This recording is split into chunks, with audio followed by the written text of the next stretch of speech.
Hi guys, I am Arun. இது ஆல்கிரிட் trader சேனல்லேருந்து first video நம்ம போடுறது தமிழில். ஆல்ரெடி இங்கிலீஷில் 2-3 வீடியோ போட்டிருக்கிறேன். பட்டு தமிழ்லேயே போடலாம் அப்படின்னு நான் ஸ்டார்ட் பண்ணியிருக்கிறேன். ஓகே, இப்போ ஆக்சுவலாக இந்த வீடியோவில் நம்ம என்ன பார்க்க போனோம்னா, ஆக்சுவலாக என்னோட ஸ்விங் ட்ரேடிங், நான் என்ன ஸ்ட்ராட்டஜி யூஸ் பண்ணி நான் ஸ்டாக்ஸ் பை பண்ணுறேன் அண்ட் செல் பண்ணுறேன் அண்டு எந்த இடத்துல நான் பை பண்ணுறேன்றதை உங்களுக்கு காட்டுற இடம். ஓகேங்களா? இப்போ ஃபஸ்ட்டு ஸ்டாக் நான் என்ன காட்ட போகிறேன்னா MV MP photovoltaic power limited stock.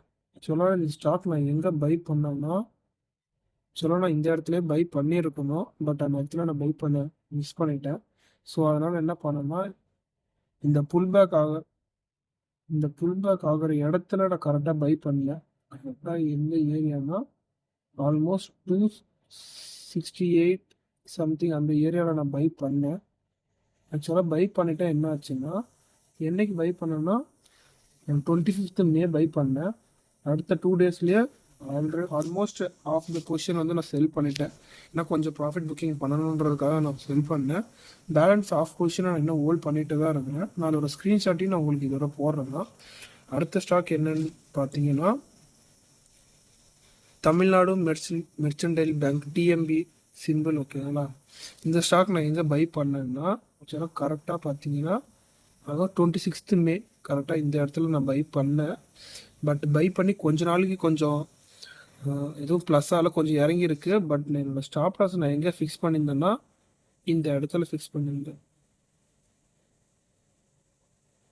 நல்ல வேலை என்னோடய ஸ்டாப் லாஸை அடிக்கலை, இந்த இடத்துல ஃபிக்ஸ் பண்ணல. சாரி, இந்த இடத்துல ப்ளேஸ் பண்ணியிருந்தேன். இந்த ஸ்விங் லோ கிட்ட நான் ப்ளேஸ் பண்ணியிருந்தேன். பட் ஃபர்ஸ்ட் ஒரு 2 days புல் பேக் இருந்துச்சு. அகெயின் மறுபடியும் it started moving I. So நான் இன்னும் எந்த பொசிஷனுமே நான் செல் பண்ணல. ஃபுல் பொசிஷன் இன்னும் ஹோல்ட் பண்ணிட்டு தான் இருக்கேன். ஆல்மோஸ்ட் எவ்வளோ ப்ராஃபிட்டில் நான் இப்போதைக்கு இருக்கிறேன்னா அப்படின்னா ஆல்மோஸ்ட் ஒரு 8 to 9% இருக்கேன். இதோட ஸ்க்ரீன்ஷாட்டுமே நான் உங்களுக்கு அடுத்து ஆட் பண்ணுறேன்னா. அடுத்த ஸ்டாக் என்னன்னு பார்த்தீங்கன்னா சுதீப் ஃபார்மா. இந்த ஸ்டாக் நான் எப்போ பை பண்ணேன், இந்த ஸ்டாக்கோட பேட்டர்னே பாருங்களேன். ஃபஸ்ட்டு கொஞ்சம் இறங்கியிருக்கு, இப்போ கொஞ்சம் ஏறி இருக்கு, லைட்டாக தான் இறங்கியிருக்கு, மறுபடியும் ஏறி இருக்குது, இன்னும் கொஞ்சமாக தான் ஏறி இருக்குது. கடைசியில் பார்த்தீங்கன்னா பிரேக் அவுட் நமக்கு. ஓகேங்களா? ஆக்சுவலாக நான் கரெக்டாக இந்த பிரேக் அவுட் ஏரியாவில் நான் வாங்கலை. அதுக்கப்புறம் 2 days மறுபடியும் ஒரு சின்ன ஒரு புல் பேக் வந்ததுக்கப்புறம் பிரேக் அவுட் கொடுத்துச்சு. என்றைக்கு கொடுத்துருக்குன்னா ஆல்மோஸ்ட் 29th மே. நான் இந்த இடத்துல தான் வாங்கியிருக்கிறேன். 29th மே ஆல்மோஸ்ட் 710 712 ரேஞ்சில் நான் வாங்கியிருக்கிறேன். அண்டு எப்போ நான் பாதி சோல்வ் பண்ணேன்னா ஆல்மோஸ்ட் எனக்கு ஒரு 22% ரிட்டர்ன்ஸ் வந்ததுக்கப்புறம் பாதி பொசிஷன் வந்து சோல்வ் பண்ணிட்டேன். இன்னும் பேலன்ஸ் ஆஃப் பொசிஷன் இன்னும் ஹோல்ட் பண்ணிட்டு தான் இருக்கிறேன். Let's wait and watch out moving.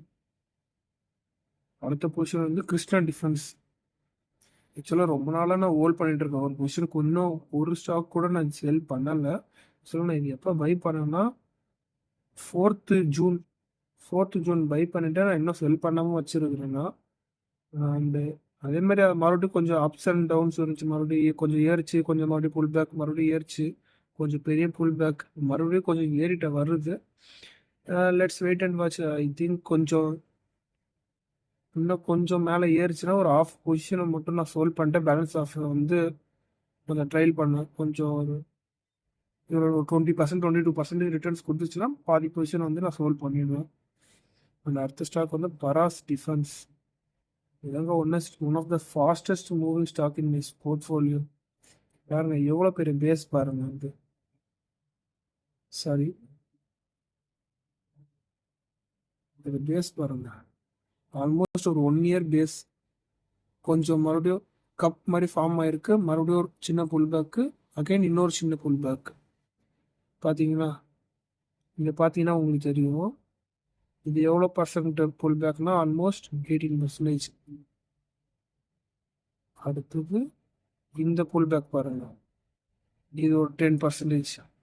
அந்த கடைசியாக பிரேக் அவுட் ஆகிறதுக்கு முன்னாடி நாள் பாருங்கள், ஒரு இன்சைட் கேண்டில் ஆல்மோஸ்ட் 5% தான். ஸோ இந்த மாதிரி கன்ட்ராக்ஷன் ஆகிட்டே இருக்கும்போது டிமாண்ட் அதிகமாக இருக்குது, சப்ளை ரொம்ப கம்மியாக இருக்குன்னு அர்த்தம்.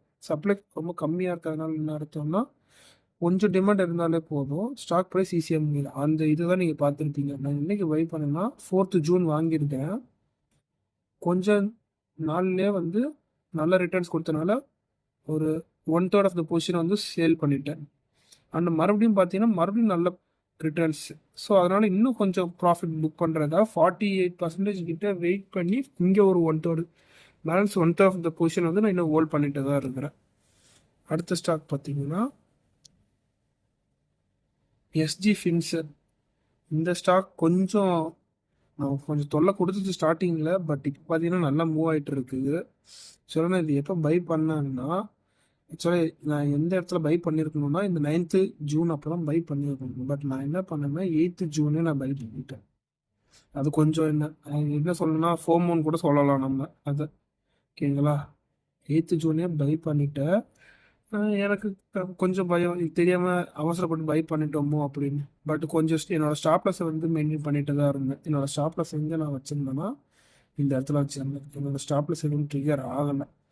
ஒரு நெக்ஸ்ட் டேவே பார்த்தீங்கன்னா நல்ல ஒரு ஆல்மோஸ்ட் ஒரு 6% நான் கொஞ்சம் ஹாப்பியாக இருந்தேன். ஓகே, நெக்ஸ்ட் டேவே மூவ் ஆரம்பிச்சிடுச்சு அப்படின்னு. மறுபடியும் பார்த்தா ஒரு 2 நாள் நல்லா ஒரு புல் பேக், மறுபடியும் மூவ் ஆரம்பிச்சிச்சு. மறுபடியும் அந்த கன்ட்ராக்ஷன் ஆகிட்டே இருக்குது. ஸோ தட் நமக்கு தெரியுது நல்லா சப்ளை கம்மியாக தான் இருக்குது, டிமாண்ட் இருக்கிறதுனால தான் ஐஆர்ஐ ஃபார்ம் ஆகிட்டு இருக்குது அப்படின்னு. So I waited and again I bought. நான் எப்போ பை பண்ணேன்னா 1st ஜூலை அன்னைக்கு இன்னும் கொஞ்சோண்டு மட்டும் ஆட் பண்ணுவேன். எந்த வாங்கினதுலேருந்து நான் எதுவுமே நான் செல் பண்ணலை. அகெயின் மறுபடியும் 1st ஜூலை அப்போ கொஞ்சம் ஒரு 10% மட்டும் நான் ஆட் பண்ணியிருக்கேன்னு வச்சுக்கோங்களேன். நான் எல்லாத்தோட ஸ்க்ரீன்ஷாட்டுமே ஒரு ஸ்டாக் முடிஞ்ச உடனே நான் ஆட் பண்ணிக்கிட்டே இருக்கிறேன். நீங்கள் பார்த்துக்கலாம் நான் பை பண்ணியிருக்கிறேன் இல்லையா.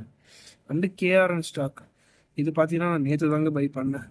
கரெக்டாக எப்போ பை பண்ணலாம், இந்த ஸ்டாக்குமே பாருங்களேன் ஒரு 20-25% நல்ல கரெக்ஷன் ஆகிருக்கு. மறுபடியும் அப் ஆகிருக்கு, மறுபடியும் ஒரு சின்ன கரெக்ஷன், மறுபடியும் அப், இன்னும் ரொம்ப சின்ன கரெக்ஷன்.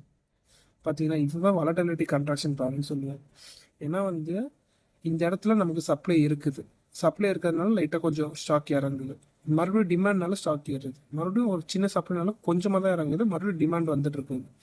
அந்த ஒன்ஸ் இந்த லைன் பிரேக் ஆகிடுச்சுன்னா நம்ம இன்னும் நல்லா அப்சைட் மூவ் நம்ம இன்னும் நல்லா பார்க்கலாம். சரிங்களா. ஸோ நான் ரொம்ப ஸ்டார்டிங் எடுத்தோன்னே கொஞ்சம் பெரிய பொசிஷன் போல், இது இன்னும் ஃபுல்லாக பிரேக் அவுட் ஆகாதனால ஒரு சின்ன பொசிஷன் ஒரே ஒரு ஸ்டாக் போட்டு தான் வாங்கியிருக்கேன். இதில் ஒன்ஸ் இன்னைக்கு பிரேக் அவுட் ஆச்சுன்னா நான் இன்னும் இந்த பொசிஷனில் கூட இன்னும் கொஞ்சம் நான் ஸ்டாக்ஸ் கூட ஆட் பண்ணுவேன் தான். ஓகேங்களா. அதே மாதிரி நான் சொல்கிறது எல்லாமே ஒரு எஜுகேஷனல் பர்பஸ்க்காக மட்டும்தான். நான் சொல்கிறத வச்சு நீங்கள் யாருமே இந்த ஸ்டாக்ஸ் பை பண்ணது கூடாது. ஓகேங்களா. உங்களோட ரிசர்ச் மூலயமா, உங்களோட லேர்னிங்ஸ் மூலயமா நீங்கள் பை பண்ணுங்க. ஓகேங்களா.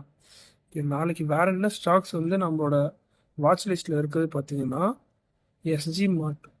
இந்த ஸ்டாக் பாருங்களேன், ஆல்மோஸ்ட் நல்ல ஒரு லாஸ்ட் ஒரு 4 months பார்த்தோன்னா ஆல்மோஸ்ட் 100% கிட்ட கொடுத்துருக்குது. ஆனால் இப்போ ஒரு சின்ன ஒரு சும்மா ஒரு கன்ட்ராக்ஷன் மாதிரி ஆகிட்டு இருக்கு, ஒரு சைட்வேஸில் போயிட்டுருக்கு. பட் இந்த சைட்வேஸ்லையும் பார்த்தீங்கன்னா டவுன் சைடு அவ்வளோவா இல்லை. நமக்கு இந்த வால்யூம்ஸ்லாம் பார்த்தாலே உங்களுக்கு தெரியும்.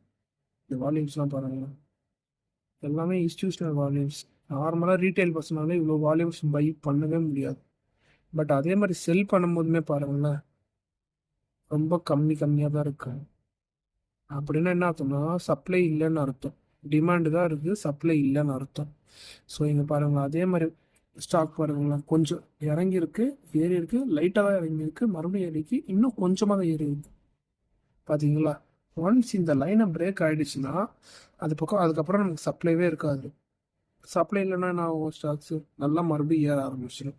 இதுதாங்க நடக்கும். நாளைக்கு இன்னைக்கு வெயிட் பண்ணி பார்க்கலாம் ஸ்டாக்ஸ், இந்த ஸ்டாக் எப்படி மூவ் ஆகுதுன்னு. ஓகேங்களா. தேங்க்யூ.